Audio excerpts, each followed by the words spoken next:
CNE news में आप सभी का स्वागत है और अब लेते हैं खबर विशेष की ये खबर। निष्पक्ष और निर्भीक पत्रकारिता के लिए आप सभी सहयोग करें। यूटी चंडीगढ़ एसएस फेडरेशन के प्रधान रंजीत मिश्रा ने ऐलान कर दिया है यदि चंडीगढ़ नगर निगम से 1400 कर्मचारियों को निकाला गया या फिर उनके चूल्हे बुझाने की कोशिश हुई तो सैकड़ों कर्मचारी सड़कों पर उतरेंगे। उन्होंने यह भी साफ कर दिया कि फेडरेशन इस मुद्दे पर चुप बैठने वाली नहीं है। तलवार लटक रही उन सभी कर्मचारियों से रंजीत मिश्रा ने साफ कर दिया कि फेडरेशन उनके साथ है। रंजीत मिश्रा ने एमसी में मेन पावर सप्लाई करने वाली 9 सर्विस कंपनी पर भी सीधा आरोप लगाते हुए पुलिस में भी शिकायत दर्ज कराई है। उन्होंने गवर्नर से जांच की मांग करते हुए कहा कि जेई एसडीओ पार्षदों और सर्विस कंपनियों पर शिकंजा कसे तो भंडाफोड़ हो जाएगा, साथ ही अवैध वसूली की गठजोड़ का भी पता चल जाएगा। उन्होंने 9 सर्विस कंपनी को तुरंत ब्लैक लिस्ट करने की मांग प्रशासक गुलाबचंद कटारिया से की है। आपको बता दें कि पिछले दिनों एमसी हाउस में 1400 भर्तियों को लेकर पार्षदों ने प्रशासक गुलाबचंद कटारिया के सामने मुद्दा उठाया था। तो देखें इस पूरी वीडियो रिपोर्टिंग को कि रंजीत मिश्रा ने सीधा सीधा सवाल खड़ा करते हुए क्या क्या कहा। बिल्कुल सर, ये बहुत बड़ा सवाल है। आपके माध्यम से मैं आपके चैनल का भी धन्यवाद करूंगा जो हर वर्ग के लोगों की आप आवाज़ उठाते हैं चंडीगढ़ शहर की। तो बिल्कुल ये सवाल बहुत गंभीर है सर कि अगर वो लगाए गए हैं, इतने सैकड़ों की तादाद में लगाए गए हैं तो कैसे लगाए गए, और अगर जगह नहीं था तो कैसे क्यों लगाए गए, और अगर लगाए गए हैं तो कई महीने से सैलरी भी ले रहे हैं, उनका बजट भी पास हो रहा है, उनको प्रॉपर सैलरी भी दी जा रही है। इसका मतलब कि उनकी जगह थी और जगह बनाकर लगाई गई है। तो अगर अब निकाला उनको जाता है तो कोई अगर बोले ना बोले, बोलना भी चाहिए, सभी यूनियन को बोलना चाहिए। और मेरा भी बात अगर आई तो देखो, मैं कर्मचारियों के लिए लड़ता आया हूं और उनके लिए भी आवाज़ उठाऊंगा कि किसी भी कर्मचारी के घर का चूल्हा बुझेगा या उनको नौकरी से निकाला जाएगा तो ये मसला बहुत गंभीर है और ये बड़े आंदोलन तक हम जाने के प्रयास करेंगे और इसकी तय तक जाएंगे, इसकी जांच भी करवाएंगे कि ये कर्मचारी रखे कैसे गए, और रखे गए तो क्यों रखे गए, किसने रखवाया। इसमें हो सकता है कि काउंसलर भी रखवाए हों, उसमें कुछ अधिकारी भी लगवाए हों। तो ये बिना लेन देन का कॉरपोरेशन का जो पिछला रिकॉर्ड रहा है, आपको मालूम है कि एक पहले भी वीडियो आई थी कि करप्शन का अड्डा बना हुआ है। तो नो डाउट करप्शन का अड्डा बना हुआ है और ये पहले से भी ऐसे चल रहा है और अभी भी ये सब काम चल रहा है। तो कहीं ऐसा तो नहीं है कि वो कर्मचारी पैसे के लेन देन करके ही रखे गए हैं और अब वो पैसे उनके पूरे हो गए हैं जो दिए थे वो लगने के लिए, तो अब उनको निकाल दिया जाए। तो ऐसा नहीं होने देंगे। अगर उनकी ज़रूरत पड़ी तो मैं बड़े आंदोलन के लिए भी तैयार हूं कि उन कर्मचारियों का घर का चूल्हा नहीं बुझने देंगे। ये मुद्दा गवर्नर साहब के यानी चंडीगढ़ प्रशासक कटारिया जी के पास उठा है और वो भी नगर निगम हाउस में, जो ऑन रिकॉर्ड बात हुई है। इसमें गवर्नर साहब से, प्रशासक साहब से क्या आप कहना चाहेंगे कि क्या सचमुच में ये निकाल दिए जाए? मैं पहले तो गवर्नर साहब का दिल की गहराइयों से फेडरेशन की तरफ से उनका धन्यवाद करता हूं और उन कर्मचारी और शहरवासियों की तरफ से उनका धन्यवाद करूंगा कि पहली बार कोई गवर्नर साहब अपने हाउस से उठकर और आज कॉरपोरेशन में बैठ के जो हाउस की मीटिंग अटेंड किए हैं, मैं उनके लिए धन्यवाद करूंगा कि पहली बार मेरे संज्ञान में आया है कि पहली बार कोई गवर्नर साहब उठ के यहाँ पे कॉरपोरेशन में बैठ के मीटिंग की है। नहीं तो या तो गवर्नर हाउस में होती है या तो सेक्रेटेरिएट तक सीमित रह गए हैं। कभी कोई गवर्नर आके उठ के कॉरपोरेशन में नहीं बैठा। तो मुझे ये उम्मीद है कि वो कुछ न कुछ तो उनके मन में चल रहा है और अच्छा चल रहा है। इसलिए ये संयोग अच्छा हुआ कि कॉरपोरेशन में आके हाउस की मीटिंग में उन्होंने सबकी फरियाद सुनी है। लेकिन उनसे एक विनती है सर कि आपके माध्यम से गवर्नर साहब से मैं आग्रह करूंगा कि ये जो जनप्रतिनिधि जो चुने गए हैं, हमारे शहर के काउंसलर, ये उनकी बातें ना सुनकर एंड तक पहुँचें। जो कर्मचारियों की डिमांड जाते हैं, कर्मचारियों की कंप्लेंट जाती है, उन लीडरों को भी बुलाकर शहर के कर्मचारियों का और शहर के लोगों के हाल समाचार पूछें तो शायद ग्राउंड लेवल की तह तक हम लोग उनकी बात पहुंचा सकते हैं। जो काउंसलर नहीं पहुंचाते वो कॉरपोरेशन तक ही सीमित रह जाती है, लेकिन हमारे तक जो ग्राउंड लेवल की पूरे शहर की है वो हम गवर्नर साहब तक पहुंचा सकते हैं। तो गवर्नर साहब से मेरी आग्रह है विनती है कि मुझे खुशी भी है कि एक बहुत साफ़ सुथरी छवि और एक ईमानदार हमारे गवर्नर साहब आए हैं और हमें उनसे उम्मीद भी है कि वो कुछ न कुछ ज़रूर करेंगे।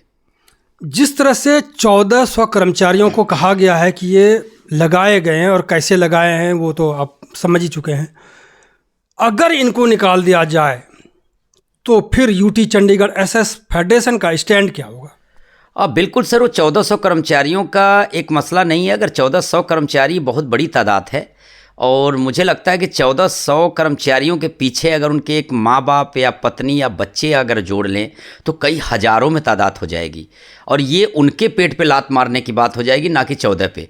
और 14 सवाल ये कि लगाए कैसे गए और क्यों लगाए गए? अगर जगह नहीं था, अगर वो लगाए गए, उनको सैलरी मिल रही है, तो वो निकाले क्यों जाएंगे?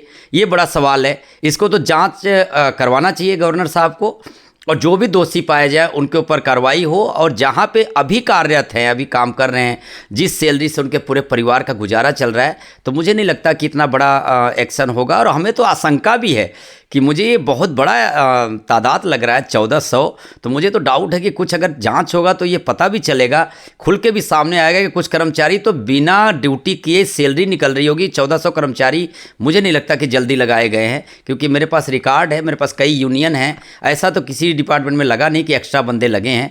लेकिन अगर ये लगाए गए हैं तो ये बहुत बड़ा करप्शन है, इसको जांच हो और ये पता करें कि 1400 कर्मचारी काम भी कर रहे हैं या सिर्फ ये अफसरों के घरों तक ही सीमित हैं या जो हमारे नेतागण हैं उनके घरों में सीमित हैं। ये काम तो ग्राउंड पे कर नहीं रहे ये। तो 1400 कर्मचारियों को जांच हो कि ये कहाँ काम कर रहे हैं। हो सकता है कि जांच में ये भी साबित हो जाए कि वो कर्मचारी 200-400 काम ही नहीं कर रहे हैं, घर बैठे सैलरी ले रहे हैं, उनके नाम से सैलरी अवैध निकाली जा रही है। ये भी खुलासा हो सकता है, मुझे आशंका। बिल्कुल, क्योंकि पिछले दिनों आपने देखा होगा कि शायद ये कई अखबारों में भी ये छपे थे कि कुछ जो मेन पावर सप्लाई करने वाले जो ठेकेदार हैं वो भी उनका कहीं ना कहीं नगर निगम के साथ कुछ ना कुछ है, तभी ये सब चल रहा है। हमारे पास सबूत पड़े हैं। एक नैन सर्विस है, कोई सुनील नैन जी हैं ठेकेदार साहब, उनका खुलासा हुआ है कई सालों से वो ठेका ले रहे हैं, कर्मचारी ज़्यादा हैं, काम कम कर रहे हैं, रिलीवर उनके पास है नहीं। आज तक उन्होंने कोई 15 अगस्त, 26 जनवरी, 2 अक्टूबर कोई छुट्टी नहीं दी और न संडे मंडे कोई भी छुट्टी नहीं, यूनिफॉर्म नहीं, कोई मूलभूत सुविधा नहीं। और वो साहब जी का कारनामा ऐसा आया हुआ है कि जैसे जगराते की पर्ची होती है उस तरीके कर्मचारियों से वो अवैध वसूली करते थे बिना किसी ऑर्डर के 3000-4000 रुपये। दूसरा, जब उन्होंने देना बंद कर दिया, मेरे संज्ञान में आया तो मैंने बंद कर दिया। कमिश्नर मैडम से बात हुई थी, चीफ साहब से बात हुआ, उन्होंने मना कर दिया कि ये अवैध वसूली है, बंद करो। अगर कोई करता है ऐसा ठेकेदार तो हमें बताएं, हम FIR लॉन्च कराएंगे। इस माध्यम से मैंने कर्मचारियों को बंद करवा दिया। बंद करवाने के बाद उनकी हिम्मत देखिए आप कि आपके माध्यम से बताना चाहूँगा किस अफसर का सह है या उस ठेकेदार को तनिक भी डर नहीं है कि उसने पेमेंट से काटना वो पैसा शुरू कर दिया 3000-4000 रुपये। देखो गुंडागर्दी देखिए कि अगर उनको अवैध वसूली नहीं डायरेक्ट मिल रहा है तो वो उनकी हिम्मत देखिए कि उन कर्मचारियों के सैलरी से डिडक्ट करके उनको सैलरी डाला जा रहा है। तो वो मैंने सभी गवर्नर साहब को, एडवाइज़र साहब को, कमिश्नर साहब को, अपने पुलिस अधीक्षक मैडम को भी, SSP ऑफिस में भी दिया है। अब देखना ये है, सभी अधिकारियों से विनती है कि उस केस में होता क्या, क्योंकि कंप्लेनर मैं हूँ और फेडरेशन के लेटर पैड पे कंप्लेन गया है, सबूत मैं दूंगा, कर्मचारी बोलने के लिए तैयार हैं और जिस नाम से पर्ची छपी है वो भी गवाही देने के लिए तैयार है। तो सवाल ये उठता है कि अगर एक कर्मचारी बोलने के लिए तैयार है, उसके साथ शोषण हुआ, उसके बाद प्रूफ पड़ा है कि उसके अकाउंट से डिडक्ट किया गया सैलरी 3-4 महीने से लगातार, तो अब देखना ये है कि कौन अधिकारी आगे आता है और ऐसे करप्ट लोगों को सजा देता है या अपने सिटी ब्यूटीफुल से, चंडीगढ़ जैसे शहर से उसको ब्लैकलिस्ट करता है। जिन कर्मचारी साफ सुथरा करके शहर को, सबसे निचला काम करते हैं हमारे कर्मचारी, जो टॉयलेट की साफ़ सफाई करते हैं, उनके साथ शोषण मुझे लगता है कि गौ हत्या के बराबर है।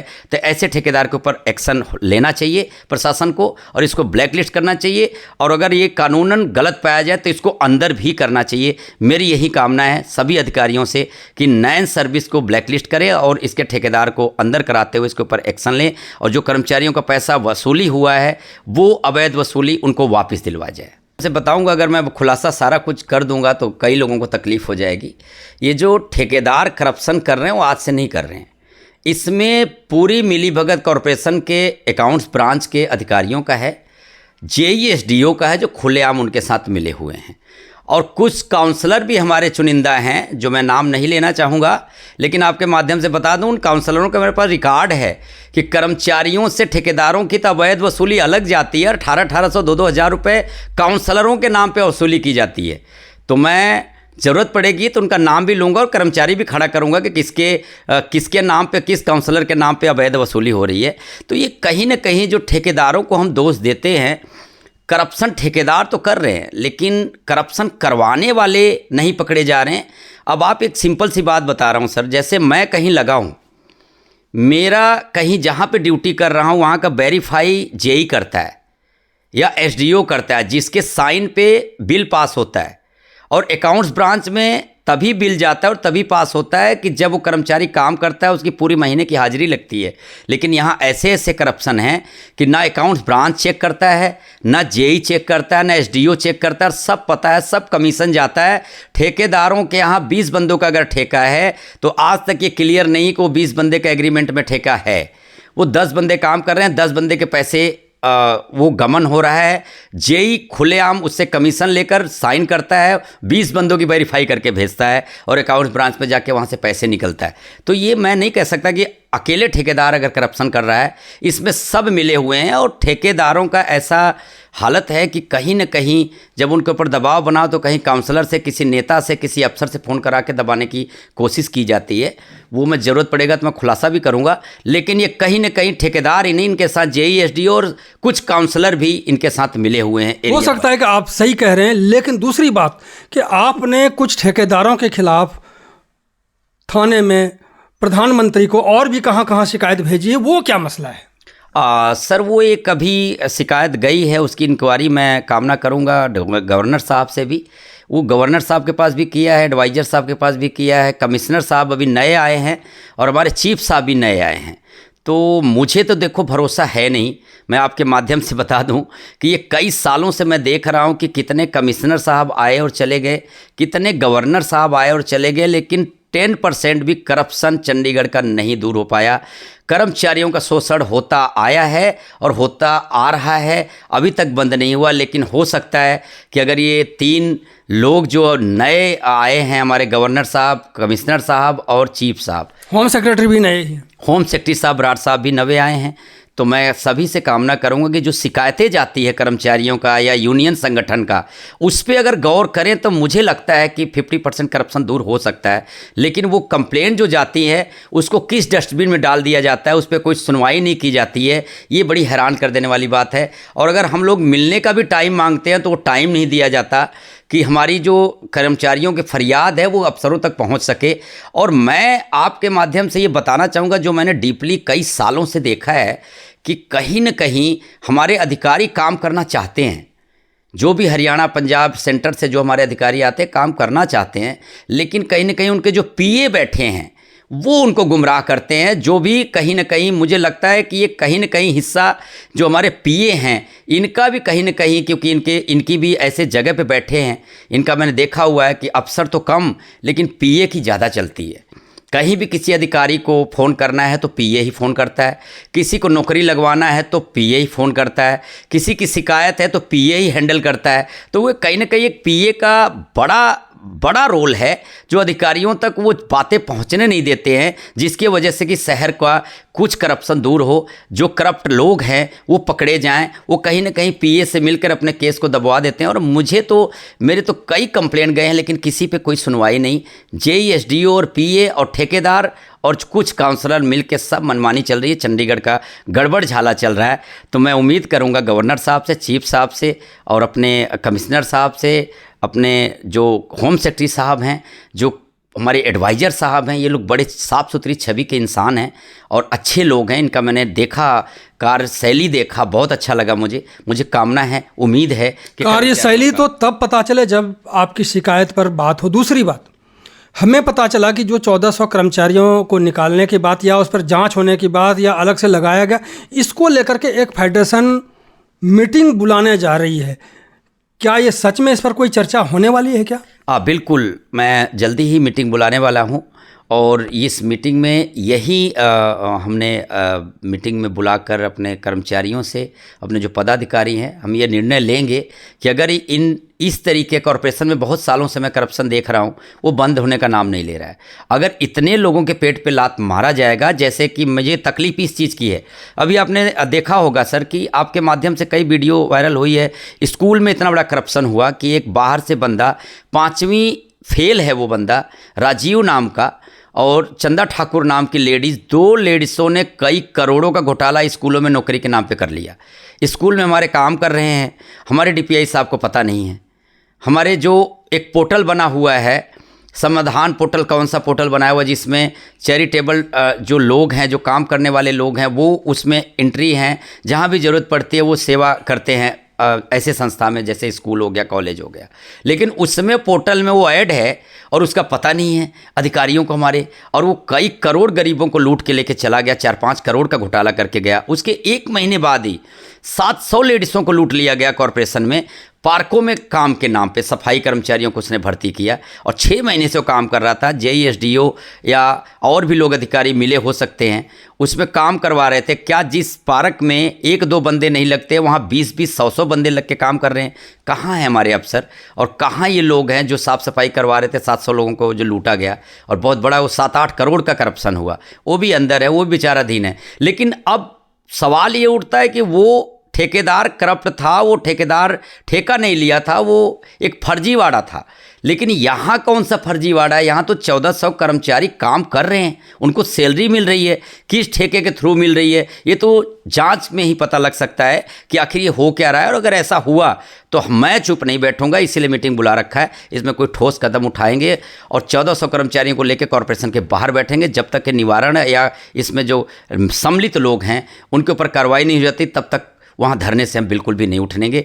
ये हमारा फैसला हम लेंगे, इसीलिए हमने सभी पदाधिकारियों को बुला रखा, जल्दी मीटिंग बुलाकर उसका फैसला लिया जाए। जी, तो कुल मिलाकर के सिर्फ ये 1400 कर्मचारियों की बात नहीं है, हजारों की संख्या में ऐसे लोग हैं जहां पर लूट खसोट के शिकार हो चुके हैं, हो भी रहे हैं। और इसको लेकर के ये देखते हैं कि 1400 की तो बात आई है, इस पर क्या कार्रवाई होती है, क्या क्या होता है इसमें, ये तो देखने वाली बात है आने वाले समय में।